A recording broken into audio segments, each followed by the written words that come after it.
Tingnan nyo guys, yung ating mga kabakit. Ayun sila guys, oh. Ayun, isa, tapos dalawa doon. Malayo. Balik operation ng mga guys, ng ating mga kabakit. Medyo maganda-ganda na yung panahon.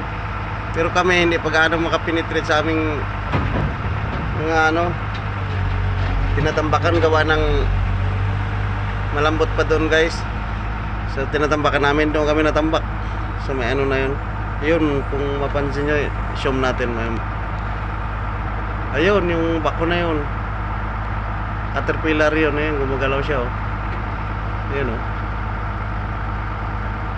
Yun. Hindi pa kami makabackfill doon, gawa ng malambot. Hindi pa gaanong matigas. Kaya pitik-pitik lang muna yung backfill namin. Doon yan siya nadaan, no? Papunta dito. Yan. Tapos balik dyan, papunta dito. Dito kami nakarga. Ayan yung aking bucket. Medyo malabo lang kasi guys, kaya binuksan ko itong pintuan ko para makabidyo ako. Ano kasi ito, tinted yung salamin ng bako. Ayan o, si Nars